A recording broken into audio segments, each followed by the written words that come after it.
Më 13 qershor do të nënshkruhet një marrëveshje historike mes Kosovës dhe Shteteve të Bashkuara të Amerikës në fushën e mbrojtjes, ka bërë të ditur ministri në detyrë i mbrojtjes, Ejup Maqedonci.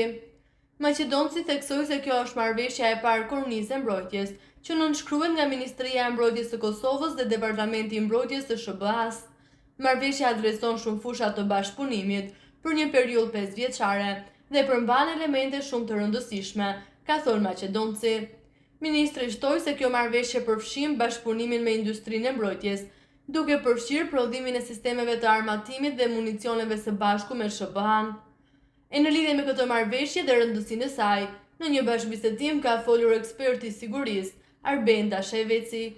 Së pari ai vlerësoi se Kosova po tregon seriozitet dhe profesionalizëm, gjë që po bën të kalojë ditët e saj historike. FSK-ja, pra ushtria jon, ishte një koqire e Defender 2025 dhe ishte ngjarja më e madhe në aspektin e mbrojtjes dhe sigurisë që nga pas lufta. Kosova është në ditët e saj historike qysh prej 25 majit 2025 është krenarie e madhe, sepse po marrin pjesë gati 1000 ushtarë tanë në një divizion nga SBA dhe nga shumë vende aleate, partnerë strategjike nga NATO. Kosova po tregon seriozitet dhe profesionalizëm, kjo pa në Babaj të Bogës, ku dhe mediat participuan. Njëkohësisht 125 ushtarë të FSK-s ndodhen për trajnim në SBA, ku së bashku me trupat amerikan po profesionalizohen tutje.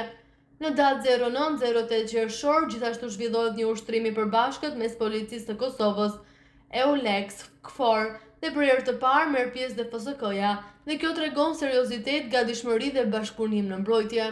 Pra Kosova nuk është më vetëm konsumuese e sigurisë, por participuese dhe sigurisë në mbrojtjes kur është nevoja, ka nënvizuar ai.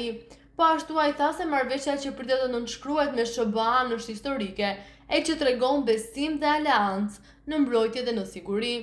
Ndër të tjerash, eksperti tregoi dhe përfitimet që do të ketë Kosova nga kjo marrëveshje historike, e që do të jetë një mesazh për shtetin serb dhe interesat ruse në rajonin e Ballkanit. Përfitimet janë të mëdha nga kjo marrëveshje me SBA-n në aspektin e ndërtimit të kapaciteteve mbrojtëse, sulmeve të ndryshme kibernetike, shkëmbimit të informacionit sensitiv dhe trajtimit të ushtrisë, që tashmë janë në SBA në trajtim dhe specializëm.